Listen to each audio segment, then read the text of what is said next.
A África do Sul tem uma das mais estáveis democracias de toda a África. É também um dos poucos países do continente que não sofreram golpes de Estado. Essa é, no entanto, uma estabilidade relativa. Por muito tempo, sul-africanos viveram sob um dos mais longos e rígidos regimes de segregação racial do mundo. Para entender como isso foi possível, é preciso recuar 70 anos no tempo até 1948, quando foi instituído o Apartheid. Apartheid significa segregação em africâner, uma língua de origem holandesa. No caso da África do Sul, significou a segregação de todos os que não fossem brancos.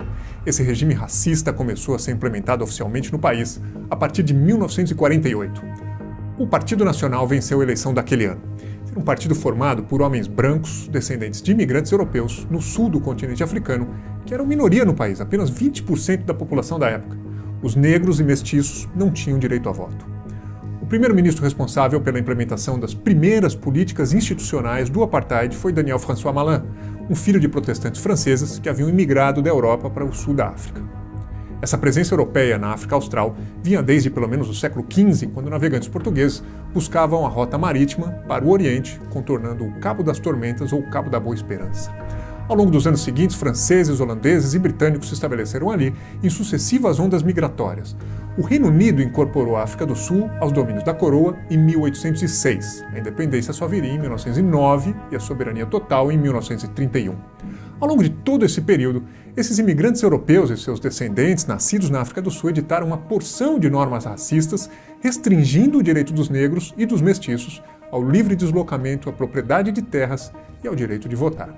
Mas foi só no pós-guerra, em 1948, que o Apartheid ganhou uma forma institucional. Em 1949, é publicada uma lei que proíbe todos os casamentos interraciais na África do Sul. Em 1950, uma nova lei torna obrigatória a classificação das pessoas em grupos raciais, inserindo essas informações no documento de identidade dos maiores de 18 anos. No mesmo ano, 1950, uma emenda chamada Emenda da Imoralidade torna crime as relações sexuais entre pessoas de grupos raciais diferentes. A própria ideia de classificar negros e mestiços em diferentes raças era confusa, além de claramente preconceituosa. Comitês governamentais responsáveis por essa triagem terminavam até mesmo por colocar irmãos consanguíneos em grupos e subdivisões diferentes com base nas aparências, tamanha a arbitrariedade dessa política que visava, no fundo, proteger os interesses dos brancos em detrimento de todos os demais. A partir de 1953, surgem normas para proibir os negros de andarem nas mesmas calçadas que os brancos, frequentarem as mesmas praias, usarem os mesmos ônibus, hospitais, escolas e universidades. A partir de 1959 tem início uma política que leva a segregação a um novo patamar. A remoção forçada de negros para os chamados bantustões, ou lares tribais. Esse nome era dado a regiões designadas pelos brancos para que os negros e mestiços vivessem em espécies de guetos localizados fora dos maiores centros urbanos. A justificativa moral era de criar espécies de estados negros independentes. Mas, na prática, esses bastiões eram controlados por administrações marionetes. Nos anos 50, mais de 60 mil sul-africanos foram retirados à força de Joanesburgo e confinados num bairro chamado Soweto, que é o acrônimo em inglês para Southwestern Townships, ou municípios do Sudoeste. A comunidade negra de Sophiatown, nos arredores de Joanesburgo, foi removida pela polícia. As casas que ficaram para trás foram demolidas e o terreno aplainado por escavadeiras. Os novos moradores, brancos, batizaram o local com o nome de Triunfo. Esse fenômeno, que se manteve pelos anos 1960, 70 e 80, é considerado uma das maiores remoções populacionais forçadas da história. Na África do Sul, do Apartheid, negros eram tratados como estrangeiros, só entravam em bairros brancos como trabalhadores convidados, portando um passe específico, uma espécie de passaporte. Em 1960, moradores do bairro negro de Sharpeville queimaram seus passes na frente da polícia, que respondeu matando 69 manifestantes. Aquele ano marcou uma virada. Enquanto a África do Sul vivia o Apartheid, o mundo vivia a Guerra Fria, com americanos e soviéticos disputando grande parte das relações entre os países, com base na divisão simplista entre capitalistas e comunistas.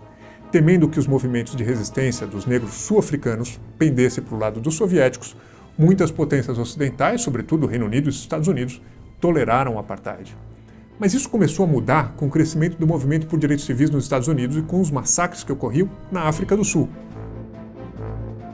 Em Em 1960, pela primeira vez, a Organização das Nações Unidas em Nova York se pronuncia contra a política do apartheid do governo sul-africano. Em 1961, a pressão internacional aumenta com a visita do primeiro-ministro britânico Harold Macmillan na África do Sul, onde ele faz um pronunciamento ao parlamento local chamado Os Ventos da Mudança, no qual pede mudanças na política de apartheid.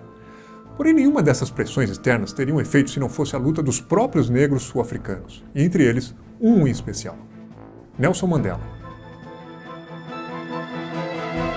Aos 43 anos, Mandela assume a linha de frente das ações de sabotagem que eram praticadas por uma organização do movimento negro local chamada Lança da Nação. O ano era 1961. A África do Sul havia se autoproclamado república, se afastando da órbita da coroa britânica e da Liga de Ex-Colônias do Reino Unido, chamada Commonwealth. Mandela e seus companheiros ameaçaram marcar a data com uma série de greves, manifestações, atentados e atos de sabotagem, colocando explosivos em estruturas da rede elétrica, da telefonia, em quartéis e linhas de transporte. O líder negro militava desde os 25 anos num partido político chamado CNA, sigla do Congresso Nacional Africano. Ele fundou a ala jovem do partido que nos anos 50 tomou o controle da CNA, pregando uma linha muito mais combativa em relação ao apartheid. Em 1962, Mandela, que havia recebido treinamento em técnicas de guerrilha no exterior, é preso e condenado à prisão perpétua. Em 1964, ele é colocado numa cela de aproximadamente 5 metros quadrados no presídio de Robben Island, onde é submetido a trabalhos forçados em pedreiras de cal. Do lado de fora, os confrontos aumentam. Em 1976, um protesto de estudantes em Soweto termina com 23 mortos, segundo o governo, e militantes do movimento dizem que o número pode ter chegado a 700. É nesse contexto que Mandela permanece detido 18 anos em Robben Island, até 1982. Em seguida, ele passa por outros presídios do país. Os anos 1980 são marcados por embargos de armas e embargos comerciais impostos por mais de 20 países contra a África do Sul. Em 1989, a queda do Muro de Berlim e a distensão da Guerra Fria reduzem a paranoia do governo e abrem novas possibilidades de diálogo na África do Sul. Naquele ano morre o então presidente Pieter Botha e no lugar dele assume o homem que negociaria a saída de Mandela da prisão, o presidente Frederick de Klerk. Num gesto político contra o apartheid, Mandela havia recusado outras ofertas de libertação nos 27 anos em que esteve preso. Ele fez do cumprimento da pena uma forma de protesto aos olhos do mundo. Em 1990, Mandela é solto e seu partido CNA volta a ser permitido. Ele dá início a um périplo internacional, sedimentando a imagem de um lutador pela paz e pela reconciliação. Em 1993, Mandela e de Klerk dividem o Prêmio Nobel da Paz. Em 1994, Mandela é eleito o primeiro presidente negro e o apartheid, que havia entrado em declínio a partir de 1990, finalmente chega a seu fim. O país foi unificado e a transição democrática foi pacífica, sem guerra civil. Inaugurou-se uma era de otimismo com o fim das divisões étnicas institucionalizadas e com a ascensão da imagem da nação arco-íris, que garantiria direitos iguais a pessoas de todas as cores. A eleição de Mandela suspendeu as sanções estrangeiras e a economia saiu da estagnação, fazendo da África do Sul um país emergente, hoje conhecido como um dos BRICS, junto com Brasil, Rússia, Índia e China. Mandela governou o país até 1999 e morreu em 2013. O desemprego, por exemplo, caiu drasticamente em 1994, ano do fim do apartheid, porém, desde então, voltou a subir.